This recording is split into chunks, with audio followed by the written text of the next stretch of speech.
ልቧ ባንተ ላይ ከሸፈተ ከሕግህም ውጭ መሄድ ከፈለገ እግሯም ደጅ ከለመደ አታስቀራትም። ብታስቀራትም እግሯን እንጂ ልቧን አይሆንም። በዚያም ደግሞ እርሷ ሳትሆን አንተ ትበድላለህ። ወይንስ ትዳር መስቀል ነው፣ ጽድቅ አገኝበታለሁ፣ ጽድቅ ይሆንልኛል ብለህ ታስባለህ? እስኪ ስለ እነዚህ ነገሮች እናንሳ። ከዛ በፊት ግን እንደተለመደው ዮጊ የገላ ሳሙና ላለፉት 6 ዓመታት ሳዘጋጀው ስታጠብበት የነበረ ሳሙና ነው። እኔም ሆንኩ ወዳጆቼ፣ ጎረቤቶቼ፣ ልጆቼ፣ ጓደኞቼ ስንታጠብበት ቆይተናል። ይህን ሳሙና ኤድብል ከሆኑ ለምግብነት ከሚሉ ዘይቶች አዘጋጀዋለሁ። ምንም አይነት ተጨማሪ ኬሚካል አልጨምርበትም። ይህ ሳሙና አረፋ እንዲያወጣ፣ እንዲኩረፈረፍ፣ ረጅም ጊዜ እንዲቆይ፣ ደረቅ እንዲሆን ብዬ የሚጨምርበት ኬሚካል የለም። ከዚህም የተነሳ እነዛ ኬሚካሎች በማስቀረታችን ቆዳችን በፊት በሌላ ሳሙና ስንታጠብ ይነጣ፣ ይገረጣ፣ ፀጉራችን ይከረችፍ የነበረው ነገር ለማስቀረት ችለናል። ኖ አንተም በዚህ ሳሙና ገዝተህ ይህን ሳሙና ገዝተህ በተጠቀምበት ፀጉርህም ገላህም ተፈጥሯዊ ወዙን እንደጠበቀ እንዲቆይ ያገለግልሃል፣ ይጠቅምሃል ማለት ነው። እኛ እንደተጠቀምንበት አንተም ተጠቀምበት። በ175 ግራም 300 ብር አዘጋጅተነዋል። የምታገኝበትን የጉግል ማፕ አድራሻ እዚህ ቪዲዮ ስር አስቀምጥልሃለሁ። ጉግል ማፕ ላይ ሰርች በማድረግ እዚሁ አዲስ አበባ ውስጥ በተለምዶ ሜክሲኮ ኮሜርስ በሚባለው አካባቢ ታገኘዋለህ። ዮጊ የገላ ሳሙና በ175 ግራም የተዘጋጀውን በ300 ብር ብቻ ረጅም ጊዜ ትጠቀምበታለህ። ከዛ ባሻገር ደግሞ በዚህ የዩቲዩብ ቻናል ትውልዳችን ላይ በተለይም ደግሞ ከትውልዳችን ወንዶቻችንን ሆን ተብሎ በራሳቸው ምሁራን ሊቃውንት አልጫ ለማድረግ የሚሰራውን የጠላት ስራ ለማክሸፍ ለመቀልበስ የምንሰራውን ታግዘናለህ ማለት ነው። እንግዲህ ይሄ ቪዲዮ እንደ ሌሎቹ እኔ ጥናት ያደረኩበት ነው። የመስክ ጥናት አድርጌበታለሁ። በተለይ 3 ቤተሰቦችን አጥንቼበታለሁ። የነዛን ጥናቶች ውጤት እንደማቅረብ ነው የማየው። ለኔ በጣም ቀላል ነገር ነው። ይህን ስክሪፕት ሳዘጋጀው ወይም ደግሞ ይህን ቪዲዮ ለመስራት ሳስብ ርዕሱን ይዤ ስመጣ ማለት ነው። አንድ ነገር ደግሜ ማስታወስ ፈልጋለሁ። ከዚህም በፊት ተናግሬዋለሁ። ትዳር ውስጥ ስትገባ አንተም ሆንክ ሚስትህ ማወቅ ያለባችሁ ነገር አንተ እሷን ልታስደስታት እሷ አንተን ልታስደስትህ የሚባለው ነገር በጣም ኦቨርሬትድ የሆነ ነገር ከሚገባው በላይ የተለጠጠ ነገር ነው። ያ ማለት አንተ እሷን ጭራሽ ደስ የሚያሰኛትን ነገር አታረግላትም፣ ደስታዋን አትፈጽምላትም ማለት አይደለም። ደስታው ግን ምንጩ ከሷ ነው። ደስታው ምንጩ ከሷ ሆኖ ከዛ አንተ ፈጻሚው፣ ደምዳሚው፣ ጥግ አድራሹ ነህ። እንደዛ ነው መሆን ያለበት። አለበለዚያ ግን አስቀድሞ ብሶተኛ ከነበረች ደስተኛ ካልነበረች አንተ የምታመጣና የምትሰጣት ሌላ ምንም አይነት ደስታ አይኖርም። ለዛ ሴት እሰጣታለሁ ብትልም እንኳን ብትሰጣትም እንኳን የሚያስደስታት አይሆንም ያ ነገር ማለት ነው። ይህን በተለያዩ ሰዎች ትዳር ውስጥ አይቼዋለሁ። በራሴ ከዚህ በፊት ከፈረሰው ትዳሬ ውስጥም አይቼዋለሁ። ያቺ ሴት ከአስተዳደጓ ከእናትና ከአባቷ ዘንድ ከቀደመ ሕይወቷ ባላት በተሰጣት በደረሰችበት ነገር ደስተኛ መሆንን ካልተለማመደች ግሬትፉል መሆንን በምስጋና መሞላትን ምስጋናን መስጠትን ስለደረሰችበት ህይወት ካልተለማመደች አንተ ያን ጊዜ መተህ በምትሰጣት ነገር ደስተኛ ነኝ ብትል ከስሜታዊነት ከጊዜያዊነት የተነሳ እንጂ የእውነት ጄኒን አይሆንም። ጊዜ ሲመጣ ነገሮች ሁሉ እንጨት እያሏት እየሰለቿት ይሄዳሉ። ስለዚህ በራሷ ደስተኛ መሆን መቻል አለባት። አንተ መተህ እሷን ደስተኛ ልታረጋት ግዴታ የለብህም። የመጣኸው ወደ ትዳር ውስጥ የገባኸው ወይም ደግሞ እሷን ወደ አንተ ህይወት ያመጣሃት እሷን ደስተኛ ለማድረግ እሱንም ዓላማ ለማድረግ ወይም ደግሞ የኑሮ ማዕከል ለማድረግ አይደለም። የምትኖርለት ዓላማ አለ። ያንን ዓላማ በማሳካቱ ደረጃ አባትህን ደስ በማሰኘቱ ደረጃ እንድታግዝ ነው የምታመጣት እንጂ አንዲት ብሶተኛ የሆነችን ሴት ፈልገ እሷን አስደስታታለሁ ተጎድታለች በቀደመ ህይወቷ ኖ ያ የንክር ምስኪን ጸባይ ነው። የንክር ምስኪን አመለካከት ነው። ወይም ደግሞ አንዳንድ ሆዳደር ትዳር መካሪና ማካሪንን ባዮች መምህራን የሚመክሩ ምክር ነው። እንደዛ አይደለም። ደስተኛ ካልሆነች ከዚህ ከመርካቶ ከዱባይ ተራ አይደለም። ከዚህ በፊት የምሰጠው ምሳሌ አትርሳው። ከዚህ ከመርካቶ ከዱባይ ተራ አይደለም። ከራሱ ከዱባይ አገር ገዝተህ ራሱ ዱባይንም ገዝተህ ብትሰጣት ደስተኛ አትሆንም። ደን ይህን አስታውስ። ምን ጊዜ አንዳንድ ጊዜ ሪማይንድ አደርግሃለሁ እየጠቀስኩኝ። ለምን ግዴታ ያስፈልገናል። ትውልዳችን አሁን የሚኖርለትን ዓላማ ዘንግቶ ሴት ማስደሰት፣ ሴትን ዓላማ ማድረግ፣ የሴትን ህይወቱ ማዕከል አድርጎ ሚስቱን ህይወት አንቺ ነሽ ህይወቴ ካላንቺ መኖር አልችልም ዝባዝንኪ ውስጥ የገባበት ዓላማውን የተፈጠረለትን ዓላማ የረሳበት እውነትን፣ ጽድቅን፣ ፍትህን ከመፈጸም ይልቅ እነዚህ ሁሉ በተጓደሉበት ዓለም ለእነዚህ ነገሮች ጆሮ ዳባ ልበስ ብሎ ጆሮን በጥጥ ደፍኖ የምኖረው ለሚስቴ ነው እያለ ይንከረፈፋል። በጣም መንከርፈፍ ነው። የተፈጠርንለትን ዓላማ ለመረዳት ነው። ስለዚህ ወደ ቪዲዮአችን እንምጣ። እሱን ግንዛቤ ውስጥ ከተህ ዛሬ ያሰብኩትን ቪዲዮ ልንገርክ። ይሄ ምንድነው? የዛሬው ያሰብኩት ነገር መሄድ የፈለገችን ሴት ሚስትህም ብትሆን የልጆችህም እናት ብትሆን መሸፈት ከፈለገች ሳሙኤል ኤልስ የሆነ ሰው የደልላት አለ፣ የሆነ ሰው የነገራት ነገር አለ፣ ወይም የሆነ ሰው ባንተ ስር መኖር ባንተ ስር ተገዝቶ መኖር ባርነት ነው ግርድና ነው ብሎ የመከራት ሰው አለ።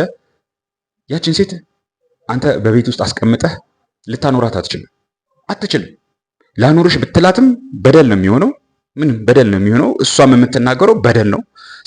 ሳትፈልግ ሳትፈቅድ በግድ ታስራ እንደተቀመጠች ነው የምትቆጥረው። ሲቀጥልም ደግሞ ታስሮ የተቀመጠ ሰውነቷ እግሯ የሚታይ እጅ እግሯ ነው እንጂ ልቧ አይቀመጥም ካንተ ጋር።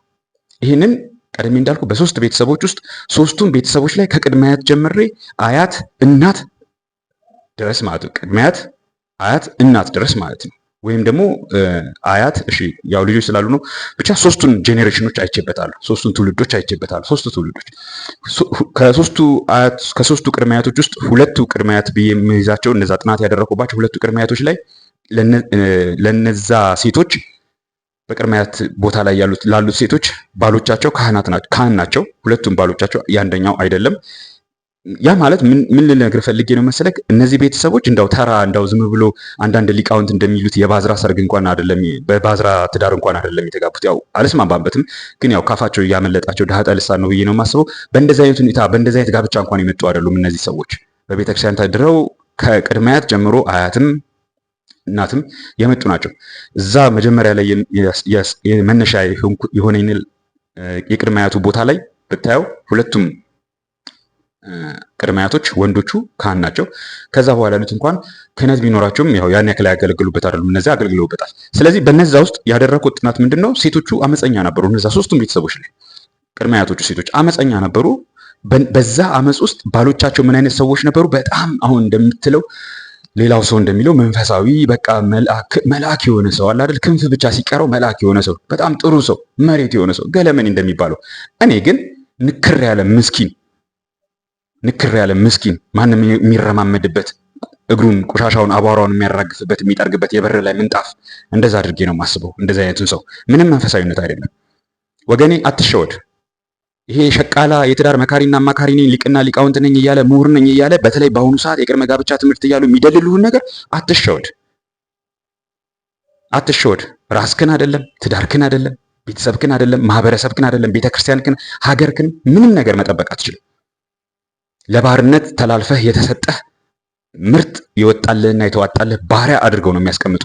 ስለዚህ እነዚህ ሰዎች ጋር ስንመጣ እነዛ አሁን ቅድመ አያት ደረጃ ብዬ ያስቀመጥኳቸው ቅድመ አያት የምላቸው የቤተሰቦቹን ጥናት ሳደርግ ጥናቱን የጀመርኩት ከልጆቻቸው ስለነበር ለነዛ ለልጆች ለኔ አቻዎች ለሆኑት እኩዮቼ ለሆኑት እነዛ ሰዎች ቅድመ አያት ስለሆኑና እነዛ ሰዎች የሚስቶቻቸውን አመፀኝነት ካይንድ ኦፍ ጽድቅ እናገኝበታል፣ ልክ መግቢያ ላይ እንዳስቀመጥኩት ጽድቅ እናገኝበታልን ብለው ወይም ደግሞ ትዳር መስቀል ነው ተሸከመው፣ አንተ ካልተሸከምከው ማን ይሸከምልሃል ምናምን እየተባሉ የኖሩ ናቸው። ሚስቶቻቸው ሲያምፁ አምፀው እየወጡ እንዲመለሱ በስንት አማላጅ ልመና፣ በስንት ካህን፣ በስንት በሀገር ሽማግሌ እየተለመኑ የሚመጡ የነበሩ ናቸው።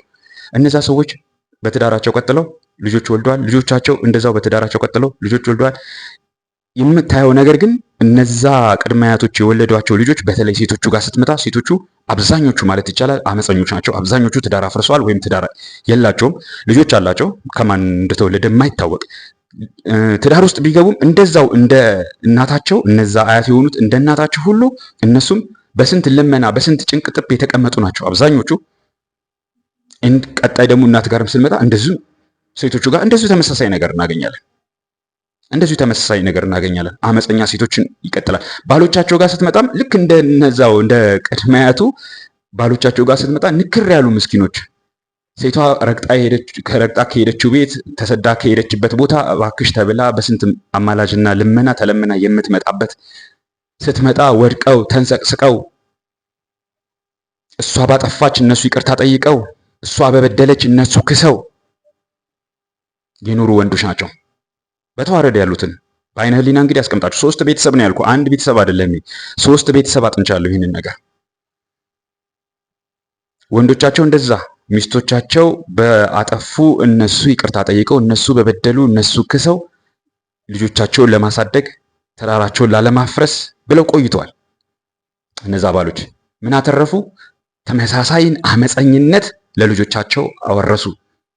ቀጠለ እናት ጋር አስብ። ከቅድመ አያት፣ አያት፣ እናት ሴቶቹ እየተቀባበሉት ይህንን አመፀኝነት፣ ይህንን ሸፍተኝነት በባል ላይ መሸፈት፣ በህጉ ላይ፣ በትዕዛዙ ላይ፣ በስርዓቱ ላይ መሸፈትን ለልጆቻቸው እያስተማሩ ነው የቀጠሉት። ቅብብሎሽ መጥቷል። ላይክ እንደ ጄኔሬሽናል ከርስ ብለው ወሰደው እንደ እርግማን እየተቀባበሉት መጥተዋል። ይህ ታሪክ በነዛ ቤተሰቦች ውስጥ በሶስቱም ቤተሰቦች ውስጥ በተዋረድ ያገኘው ታሪክ ነው። እነዚህ ሰዎች ሴትዮዋን ሚስታቸውን በማስቀመጣቸው በስንት ጭንቅ ጥብ፣ በስንት ልመና፣ በስንት አማላጅ ማስቀመጣቸው ምንድን ነው የጠቀማቸው? በእርግጥ ኦፊሻሊ በህግ ደረጃ በእውቅና ደረጃ ትዳሩ እንዳይፈርስ ረድቷቸዋል፣ ወይም አልፈረሰም አልተለያዩም እንዲባል ረድቷቸዋል። ነገር ግን እዩት፣ ያ ትዳር አልፈረሰም ቢባልም ነገር ግን የፈረሰ አመለካከት፣ ፍራሽ የሆነ አመለካከት which means አመፀኝነት፣ አባት ላይ፣ ባል ላይ፣ አባትነት ላይ፣ አባወራነት ላይ የሚደረግ አመፀኝነት ከዛች ከቅድማያት ቀድሞ ከነበረችው ቅድማያት ለአያት፣ ከአያት ለእናት ተቀባብሎ መጥቷል። ይህንን እንግዲህ እነዚህ ጥናት ከምሰራባቸው ወዳጆች ጋር ሆነን ራሳቸው ፈቃደኛ ሆነው ነው ራሳቸውን የገለጹልኝና ከነሱ ጋር ሆነን ስናወራ ይሄን ጄኔሬሽናል ከርስ ነው፣ በዚህ መልክ የተቀመጠ ነው፣ ይሄ እንዳይቀጥል ማድረግ ይቻላል፣ እንዳይቀጥል ለማድረግ ምን እናድርግ በሚል ምክክር ነበር ስናደርግ የነበረው ከነሱ ጋር ማለት ነው። ግን አስተውለው ይሄን ትዳሩ እንዳይፈርስ ተደረገ እንጂ በእነዚህ ቅብብሎሽ ከቅድማያት አያት ወደ እናት ትዳሩ እንዳይፈርስ ተደረገ እንጂ እኔ ጠለቅ ብዬ ሳጠናው በተለይም ደግሞ ከሶስቱ ከጠቀስኩልህ ቤተሰቦች ውስጥ አንደኛው ቤተሰብ ላይ በጣም ሰርፕራይዚንግ የሆነው ነገር ማለት አንደኛው ቤተሰብ ላይ እራሳቸው ልጆቹ ሳያውቁ ወንድምና እህቶቹ ሳያውቁ አንዳቸው ከሌላ መወለዳቸውን እኔ ደረስኩበት። በጣም የሚገርማችሁ ነገር እናታቸው አባታቸው ላይ አምፃ በሸፈተችበት ወቅት ሌላ ባል ማግባቷን እንኳን ሳያውቁ እኔ ደረስኩበት ጥናቴን ሳረግ። እነሱ ግን ትልቅ ናቸው፣ የኔ ታላላቆችም ናቸው እነዛ ሰዎች፣ እነዚህ ልጆች ምልህ ማለት ነው። ሌላ ወንድ ጋር ሄዳ ከዛ ወንድ ዘር ይዛ መታ እዚህ ቀላቅላ መውለዷን ማንም ሰው አያውቅም፣ አባት አያውቅም። አንዳንዶቹ ጋር አባት የሚያውቅበት ሴናሪዮ አለ። በእርግጠኝነት ግን ተመሳይ ነገር ታገኛለህ ሁሉም ጋር። ከሶስቱ ቤተሰቦች ሁለቱ ቤተሰቦች ጋር የሚታይ ቅብብሎሽ አለ። የዘር መደበላለቅ። ሚስት በሸፈተችበት ወቅት ከሌላ ወንድ እየወለደች እያረገዘች ትመጣለች። ለዚህኛው አባት ልጅ ነው እያለች ያሳድጋል። ይሄኛው አባት ላያቅም ይችላል። ያወቀውም አጎንብሶ ካገኘ በልቶ ካጣ ተደፍቶ ይኖራል እዛ ቤት ውስጥ። ልጆች ካደጉ በኋላ አንደኛው የሌላ መሆኑን ተረድተው አግኝቻለሁ እዛ ውስጥ ማለት ነው። አንዳንዶቹ ደግሞ ቀድሜ እንደጠቀስኩልህ እናታቸው አባታቸውን ጥላ ሄዳ ሌላ ወንድ ማግባቷን ከዛ ወንድ አርግዛ መታ እገሌ የተባለውን ወንድማቸው መውለዷን እንኳን አያውቁም። ጥናቱን ስሰራ ግን ያገኘሁት ነገር ነው። በጣም አሳዛኝ ነገር ነው። እኔ ከዚህ ውስጥ የተረዳሁትን እንግዲህ እንድንማርበት የፈለኩት ነገር ምንድን ነው መሰለህ? አንዲት ሴት ከአንተ ጋር ለመኖር ስትመጣ በአንተ ሕግና ስርዓት፣ በአንተ ሕግና ደንብ ልትኖር፣ በአንተ እዝዝ ስር ተገዝታልህ፣ ታዛልህ፣ አግዛህ እንድትኖር ይህንን ነው ተስማምታችሁ የምትመጡት። ይህንን እምቢ ብላ አሻፈረኝ ብላ መሸፈት ስትጀምር ጥንቃቄ ማድረግ አለብህ። ማለት አንዳንድ ጊዜ ከእድሜያችን ልዩነት ከተጋባናት ሴት ጋር ያለን የእድሜ ልዩነት የልጅነቷ ጉዳይ ሊሆን ይችላል። እነዚህ ነገሮች ግምት ውስጥ ማስገባት ይቻላል። ትንንሽ አለመግባባቶች ድንገት አድርጓት ሊያስበረግጋት ይችላል። እነዛ ነገሮች ሊኖሩ ይችላሉ። ነገር ግን የምር አስባበት መሄድ እፈልጋለሁ ተብሎ የሚደረግ ሽፍታነት ከሆነ ያችን ሴት ለምነህ አስለምነህ አታስቀምጣትም። እንደዛ አድርጎ ማስቀመጥም ተገቢ አይደለም። መስተካከል ያለበት ነገር ቁጭ ብለን እንነጋገር። ይሄ ነገር አልተመቸኝም ካልሽ እናስተካክለዋለን እንጂ ቤት ጥሎ መሄድ፣ ቃል ኪዳን አፍርሶ መሄድ ጀብድ አይደለም ብሎ መንገር ተገቢ ነው። አይመለከተኝም፣ የራስ ጉዳይ ወይም ደግሞ አልፈለገውም፣ ረግጮ ይሄዳለሁ፣ ልጆቹም እንደፈቀዳቸው ገለመኔ ወይም ደግሞ ሌላም ነገር ተብሎ እሱን ያንተን መስተካከል አልፈልግም ወይም ደግሞ እኔ ከአንተ የምፈልገውን ነገር እንድታስተካክልልኝ አልፈልግም፣ እኔ መውጣት እፈልጋለሁ፣ ምንም ይሁን ምን ብቻ whatever it is። ልቧ መሸፈት ከጀመረ አታስቀራትም። ማስቀራት ምንም ጥቅም የለውም። እንዳውም በደል ታስተምራቸዋለህ ለልጆች። እንዳውም እንዴት አይነት በልዕልና በመከበር ቤቱን ሊያስተዳድር ሊመራ ሊታደጋቸው የሚገባቸው አባት እንዴት ክብሩን እንደሚጥሉ መኖር እንዳለበት አንተ ክብርህን ጥለህ በመኖር ክፉ ነገርን ታስተምራቸዋል። እሱ ብቻ አይደለም፣ ሴቶቹንም ልጆችን እንደዛው እንደ እናታቸው የምትፈልጊውን ነገር ካልሰጠሽ ቤቱን ጥለሽለት ሂጂ፣ ትዳሩን አፍንጫው ላይ ወርውረሽለት ሂጂ። ስለዚህ በዛ ውስጥ አመፀኝነት ከእናት ወደ ልጅ ከልጆችም ወደ ልጅ ልጆች ይተላለፋል። ይህንን ነው የምታስተላልፈው ወንድም አለም። ይህንን እንግዲህ ቀድሜ እንዳልኩ በሶስት ቤተሰብ አጥንቼዋለሁ። እነዛ ሶስት ቤተሰብ ውስጥ በተዋረድ የሚገኝ አመፀኝነት አለ በሴቶቹ ዘንድ። እነዛ አመፀኛ ሴቶች ለምን አይነት ወንድ ይዳራሉ? ለንክር ምስኪን ወንድ፣ እነሱን መሸከም የሚችል ሌላ ቦታ መውደቂያ እንደሌላቸው ስለሚታወቅ ማህበረሰባችን በአሁኑ ሰዓት ቤተክርስቲያንም ጨምሮ ንክር ምስኪኖችን ለምን ታፈራለች ቢባል ሴቶቻቸውን በትህትና ማሳደግ ስለማይፈልጉ እነዛም በአመፀኝነት ያሳደጓቸውን ሴቶች መሸከም የሚችሉት እነዛ ንክር ምስኪኖች ናቸውና ወንዶቹን ንክር ምስኪን እያደረጉ ያሳድጋሉ እነዚህ ማህበረሰቦች። ስለዚህ እነዛ ሴቶች ለእንደዚህ አይነት ንክር ምስኪኖች ይዳራሉ። እነዛ ንክር ምስኪኖች ያቺ ሴት ረግጣቸው ትወጣለች፣ ሌላ ወንድ ጋር ደርሳ ትመጣለች። ይቅርታ ብሎሻል፣ በቃ ተመለሽ ተብለሻል፣ እባክሽ ለልጆች እስቲ እንዳው ተመለሽ ተብለሻል ትባላለች። እሷ ባጠፋች እሱ መሬት ላይ ተነጥፎ፣ ይሄ ሊትራሊ ያየሁት የሰማሁት በተግባር ከሰዎቹ ማለት ነው። በአይኔ ሰውየው ይቅርታ ሲጠይቅ ሳይሆን በተግባር አጠገባቸው የነበረ ሰው ይቅርታ ሲጠይቁ የነበረ ሰው የሰማውና ያየውን ነገር የነገረኝ ነውና እነዛ ሰዎች እነዛ ወንዶች ይቅርታ ጠይቀውት ይመለሳሉ እነዛ ሴቶች። ነገር ግን የተፈጠረው ስህተት በጣም ከፍተኛ ነው። ግሬቭ ሚስቴክ ነው። ለትውልድ የሚተርፍ ትዳርም፣ ቤተሰብን፣ ትውልድን የሚያጠፋ ስህተት ነው የተፈጠረው። ያቺ ሴት ስትመጣ ከሌላ ወንድ መተኛት ለምዳለች። ሲያስፈልጋት እነዛ ወንዶች ጋር ትሄዳለች። ምናልባትም በሄደችበት ጊዜ ከዛ ወንድ የሆነ ነገር ይዛ መጣለች። ከዛ እዚህ ቀላቅላ ከልጆቹ ጋር ታሳድጋለች። ልጆች ናቸው ይባላሉ። ይኸውልሽ ተለያይተው ስንት ዓመት ሲኖሩ ተመልሰው ከተለያዩበት እሱም ይቅርታ ጠይቆ እንደዛ ኃይለኝነቱን ትቶ ከዛ እሷን ይቅርታ ጠይቆ በቃ ተመለሽ ወደ ቤትሽ ተብላ እሷም ተመልሳ ከዛ በኋላ 3 ልጅ አይወልዱ መሰለሽ። ሳጣራ ልጆቹ የሌላ ናቸው።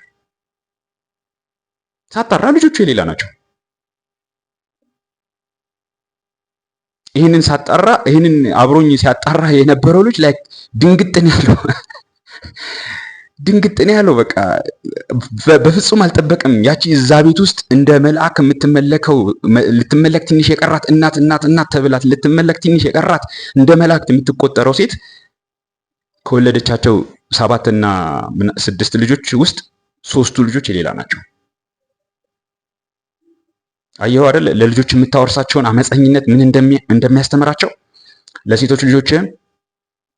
ይሄ ነገር በምን አይነት መፍትሄ ይስተካከላል? አንተ እዚህ ውስጥ ከገባህ ወይም ደግሞ እዚህ ውስጥ እንደዚህ አይነት ሲቹዌሽን ውስጥ ከሆነ ያለው አሁን ላይ ማለት ነው። አሁን ላይ ስታየው ይሄ አሁን የምነግርህ ነገር የኔ ታሪክ ነው የምትለኝ ከሆነ እሷን ተዋት። መጀመሪያ እሷን ተዋት ማለት ከቤት አስወጣት ተለያዩ ማለት አይደለም። እሷን ተዋት ማለት እሷ ላይ ተጠያቂነትን ኃላፊነትን ማሸከሙን ተው እና መጀመሪያ ለዚህ ሁሉ ሚስ ውስጥ እዚህ ሁሉ ግሳንግስ ውስጥ እንድትገባ የዳረገ ያንተ የራስ ንክር ምስኪንነት እንደሆነ ተረዳ። ስለዚህ ከዛ ንክር ምስኪንነት ውጣ፣ ወደ አባወራነት ልዕልና ተዋት። እሷን እኔን ስሚ፣ እኔን ተከታይ፣ በዚህ ውጪ በዛ ግቢ፣ ተዋት እሷን። ወደ አባወራነቱ ልዕልና አንተ ፍጠን። ከሱ ላይ በመውረድ ነው፣ ከሱ ላይ በመውደቅ ነው ለእንደሱ አይነት ሴት ተላልፈ የተሰጠኸው። ወይም ደግሞ እሷን አይነት ሴት አግብተህ አገኘሃት፣ ተዋጣልህ፣ ወጣልህ ተብሎ የተወራልህ። ምክንያቱም እንደሱ አይነትን አመፀኛ ሴት እንዳንተ አይነት ንክር ምስኪን መሸከም ይችላልና ሌላ ሰው አይችላትም። አባወራው አይሸከማትም። ሲጀመር ኢነርጂያቸውም አትራክት አይደራረግም። በሁለቱ መካከል ያለው ኢነርጂ ራሱ ሪፔል የሚደራረግ ነው። ስለዚህ አንተ ወደ አባወራነት ልዕልና ውጣ። አንተ ወደ አባወራነት ልዕልና ስትወጣ እሷ ትላንትና የነበረችበት መንገድ ወይም ደግሞ ትላንትና ያሰበችው ልትጀምረው ያሰበችው አዲሱ መንገድ እንደማያዋጣ ታውቃ ወደ ተፈጥሯዊ ትህትናዋ የምትገባ ከሆነ ወደዛም ለመመለስ ፍንጭ የምታሳይ ከሆነ ወለንድ ጉድ ሰፖርተር ደግፋት። እንዴት ወደ ትህትና መግባት እንዳለባት አሳያት። የበፊት አጉል ምንጣፍ ልሁንልሽ፣ መሬት ልሁንልሽ፣ ጎዝጎዝልሽ የምትለውን ነገር ተው። በልዕልና ሆነ እንዴት እሷ በትህትና ማደር እንዳለባት አሳያት። ይሄ እንግዲህ ፍኖተ አባወራ ስልጠና ላይ የምንሰጠው ነገር ነው። ፈቃደኛ ከሆንክ ና እናስማ፣ ካልፈለግ የራሱ ጉዳይ ነው። ግን ፍንጩን ነገርኩ። አንተ በልዕልና ተሰይም። አንተ በልዕልና ተሰይም። እምቢ ብላ አሻፈረኝ ብላ ብትሄድስ? ትዳሩን አፍርሳ ብትሄድስ? ያው አንዳንድ የጋብቻ መካሪና አማካሪነን ሶኮልድ መንፈሳዊ አዋቂ ሊቅና ሊቃውንት ነን ብለው የሚመጡ አሉ። ቤት ትዳር መስቀል ነው፣ ምንም ቢሆን ተሸክመሃት ኖር የሚሉ ሰዎች። ትዳርህ ላይ የምትወስነው አንተ ነህ፣ እነሱ አይደሉም። ትዳርህን የምትኖረው አንተ ነህ፣ እነሱ አይደሉም። አይመለከታቸውም። ይሄ ያንተ ቤት ነው፣ ነግሬሃለሁ። ይሄ ያንተ ቤት ነው። ይሄ ያንተ ቤተ መንግስት ነው። ባንተ ቤተ መንግስት፣ ባንተ ንግስና፣ ባንተ ግዛት ዩ አር ዘ ኪንግ። አንተ ንጉሱ ነህ፣ ባለሙሉ ስልጣኑ። ይህንን ወቅ እነዚህ ሰዎች በአፍጢማቸው ከተደፉበት ከካቶሊካውያን ተሻርከው የነሱ ቡችላ ሆነው የነሱን ፍርፋሪ እየበሉ የመጡ ሰዎች ናቸው ብዙዎቹ። ወይም ደግሞ የራሳቸውን የሚኖሩትን አልጫነት የሚያስተምሩ ነው። በምንም አይነት መልክ ግን ይሄ አባወራ ቻናል እያለ ካሁን በኋላ ትውልዴ፣ በተለይም ደግሞ ወንዱ፣ በተለይም ደግሞ ኦርቶዶክሳዊ ወንድ ለእንደዚህ አይነት ተልካሻ መካሪዎች ተላልፎ አይሰጥም። እመኔ፣ ለእንደዚህ አይነት ተልካሻ መካሪዎች፣ ትውልዴን አልጫ ለሚያደርጉ፣ ትውልዴን አቅመቢስ ለሚያደርጉ፣ ትውልዴን ብሶተኛ ለሚያደርጉ መካሪው ተላልፎ አይሰጥም። እያንዳንዳቸውን ሁሉንም ባይሆንም በአብዛኞቹን እናውቃቸዋለን በስም። የትዳር መካሪ አማካሪ ነን፣ ተልእኳቸውንም ጭምር አውቃለሁ። ጊዜው ሲደርስ ሁሉም ይወጣሉ። በማዕረግና በካባ ላንቃ የሚደልሉት ሁሉ ማለት ወይም በጥምጣም የሚነግዱት ሁሉ። ስለዚህ እሷ አሻፈረኝ ብላ ብትሄድ ትሂድ፣ አትከልክላት፣ አታስቀራት። አንተ አላመጽክም በትዳር ላይ፣ አንተ ሌላ ቦታ አልሸርሞጥክም። አይ ሆፕ እንደዛ ብዬ ነው የማስበው። እንደዛም ልትሆን ይገባል። እሷ ገና ለገና እሷ ልታምጽ ነው ወይም ደግሞ እያመጸች አስቸገረኛለች ብለህ ሌላ ቦታ እንድትልከሰከስ አልፈልግም። ይሄንን እንደዛ አይነት ምክር አልመከርኩም። እንደዛ አይነት ልምምድ የለኝም። ስለማላውቀውም ነገር አላወራም። ስለዚህ አንተ ጥሩ ሰው ነህ ብዬ ነው የማስበው። ጥሩ ማለት ጀግና፣ ጠንካራ ባወራ ወንድ ነህ ብዬ ነው የማስበው። ትውልዱን የምትገነባ ወንድ ነህ ብዬ ነው የማስበው። እሄዳለሁ ካለች ቻው፣ አለቀ። ቢያንስ ለልጆችህ ለዛ ላልፍላ ሽሮ ለቀዘቀዘ ገላ ብለህ በአፍጢም ተደፍተህ አለማደር፣ ሆዳደር አለመሆንን፣ አስመሳይ አለመሆንን ታስተምራቸዋለህ። ባመንክበት ቃል በገባህበት በደምና በአጥንት በተፈራረምክበት ቃል መገኘትክን በዛ ቦታህን መጠበቅህን ታስተምራቸዋለህ። በዛ ጉዳይ ደግሞ የትኛውን ዋጋ መክፈል እንዳለብህ እንጂ እንደነዛ እንደነንቶን የሚባሉ የትዳር አማካሪ አንድ ሰሞን የነበሩ አሁን በትልቁ በአፍጢም የተደፉቱ ተናዳፊ ንብ ካለችህ ማር ትሰጥሃለችና እባክህ ንድፊዋን ተሸክመህ ችለህ ኑር አይደለም። ለልጆች ያን ታስተምራቸዋል። ሴቶች ልጆችም ደግሞ ይህንን በደንብ ግልጽ ሆነው ያዩታል። ምን ያክል አመፀኛ እናት እንደነበረቻቸው፣ ከዛች አመፀኛ እናት ምንድነው መውረስ የሚችሉት ወይም ደግሞ ምንድነው መውረስ እንደሌለባቸው፣ አንተ አባታቸው ምን ያክል ታግሰህ በእውነት በጽድቅ ልታኖራቸው እዛ ቦታ ላይ እንደቆምክ፣ የትኛውን ዋጋ እንደከፈልክ፣ እሷ ደግሞ በአመፀኝነቷ እስከምን ድረስ እንደሄደች ከነማጋ እንደተሻረከች ዘይኖዊት ትንሽ ናቸው ብትልም ኢትስ አ ማተር ኦፍ ታይም፣ የጊዜ ጉዳይ ነው። ሐሜት ማውራት አያስፈልግም። የሰው ስጋ መዘልዘል አያስፈልግም። ይህንን ለማሳየት አንተ ራስክን ፕሩፍ ለማድረግ ያችን አመፀኛ የሆነችን ሴት ዲስፕሩፍ ለማድረግም you don't have to worry። አያስጨንቅህ። በእርግጠኝነት ግን ይማራሉ። ሴቶቹ ልጆችህ ምን ይማራሉ ብትለኝ፣ ሴቶቹ ልጆችህ ጀግና ቆፍጣና ወንድ ቢያገቡ እንደዚህ አይነት ሸፍተኝነትን እንደዚህ አይነት አመፀኝነትን እንደማይታገሳቸው አዝሎንጋስ እሱ ዘንድ በትህትና አባታቸው እንደሰጣቸው ቃል በትህትና ቢገዙለት፣ ቢታዘዙለት፣ ቢያግዙት አብረውት እንደሚኖሩ፣ ነገር ግን አመፀኛ በሆኑበት ልክ የሱን ጀግንነት እንደሚያጡት፣ የሱን ወንድነት እንደሚያጡት ይማራሉ። ይህንን አንተ አሳያቸው ለልጆች። ምን ያክል ጀግና ወንድ እንደሆንክ፣ ምን ያክል ጀግና አባት እንደሆንክ አሳያቸው። በወሬ አይደለም። እኔ አባታችሁ ይኸውላችሁ እንደዚህ ነበርኩ፣ እኔ አባታችሁ እንደዚህ ያስብላችሁ ነበር፣ እኔ አባታችሁ እንደዚህ ነው፣ እኔ አባታችሁ። ይሄ በወንድ ላይ ሰራም፣ በተለይ በአባወራ ላይ ሰራም። ዱኢት አሳያቸው። ወንዱም እንደዛው። ወንዱም ላልፈላ ሽሮ ለቀዘቀዘ ገላ በአፍጢም መደፋት እንደሌለበት፣ ካገኘ በልቶ ካጣ ተደፍቶ ማደር እንደሌለበት፣ ክብሩን ማስጠበቅ እንዳለበት፣ ይህንን ለማድረግ ደግሞ መሸርሞጥ እንደማይገባው እንደሌለበትም አሳየው። ስለዚህ ነገ ሊያገባ ቢፈልግ ነገ የሚያገባትን ሴት ሲመርጥ በዚህ ጉዳይ እንደማይደራደር በአፉ በወሬ በተረት ተረት ሳይሆን በተግባር ያሳያታል። በእርግጠኝነትም ደግሞ አንተ ከተሸወድክ እንኳን ያንተ መሸወድ ለሱ ትምህርት ሆኖት እንደዚህ አይነት ሽወዳ ውስጥ ተሸውዶ አያገባም። ወይም ደግሞ እንደዚህ አይነት የተሳሳተ የሴት ምርጫ ውስጥ አይገባም። ተረድተኛል አይደል? ስለዚህ አንዲት ልቧን የሸፈተ ሴት፣ አንዲት ልቧ ደጅ ያለን ሴት፣ አንዳንድ ሰዎች አውቃለሁ ወይም ሰማለሁ በወሬ እንደዚህ ነው የሚያኖራት ሲባል መስኮት ዘግቶ በር ቆልፎ ምናምን በቃ እንደው አየርም እንዳታገኝ ብርሃንም እንዳታገኝ ከማን ሊደብቃት እንደሆነ አላውቅም። እዚህ ዓለም ውስጥ አሁን በደረስንበት ይሄ ሁሉ ቴክኖሎጂ ባለበት ዓለም ውስጥ ይሄ የራስ ኢንሴኪዩሪቲን ወደ እሷ ማምጣት ነው። ነገር ግን ያንተን ህግ፣ ያንተን ስርዓት፣ ያንተን ደንብ፣ ቤትህን የምታኖርበትን ቅጥ፣ አንተ ራስህን ያስገዛህለትን የራስህን ቃል፣ የአባትህንን ቃል ረግጣ የምትሄድ ከሆነ ግን ልቀቃት። ስትለቃት ተመልሳ የምትመጣበት ቤት እንዳልሆነ ንገራት። ወይም ደግሞ አንተ ልትሆና የምትወጣው ያው ብዙ ጊዜ አሁን ላይ ትዳር ላይ እንደዛ ነው የሚደረገው። ወንዱን ነው የሚያስወጡት ከደከመበት ቤቱ ካፈራው ንብረቱ ወንዱን ነው የሚያስወጡት። ግን ዋሬቨር ኢትስ ከንብረቱ ይልቅ የአንተ ህይወት ይበልጣል፣ አንተ ትበልጣለህ። ስለዚህ ወደ አንተ ህይወት ግን ተመልሳ እንደማትመጣ ንገራት።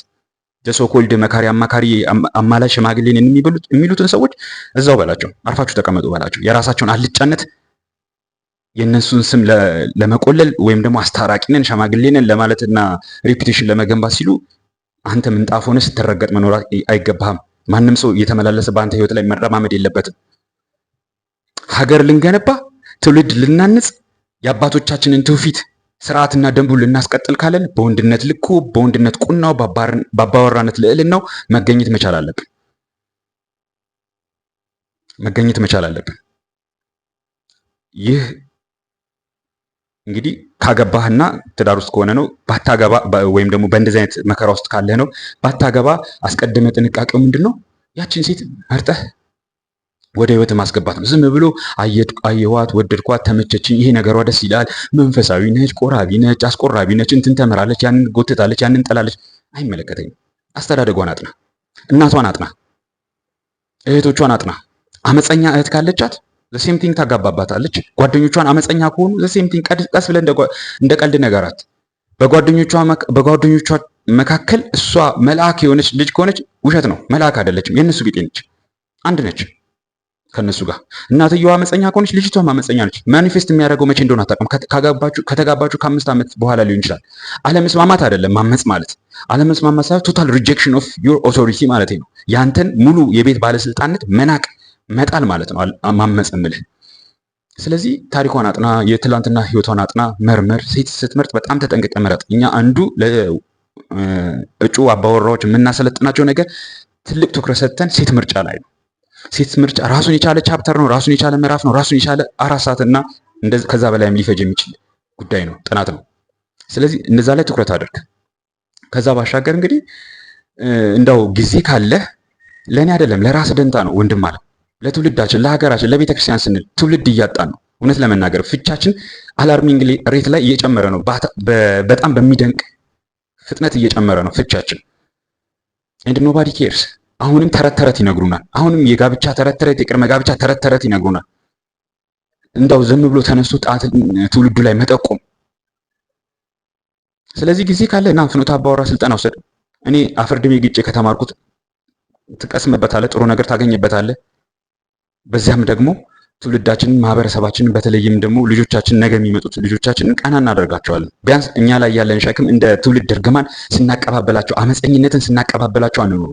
እኛ ዋጋ ከፍለን ያ በትውልድ ዘንድ ሲቀባበሉት የመጣውን እርግማን እኛ ተሰብረን እንሰብረዋለን፣ እናስቀረዋለን። ከኛ በኋላ ለሚመጣው ጄኔሬሽን አናስቀጥሎ።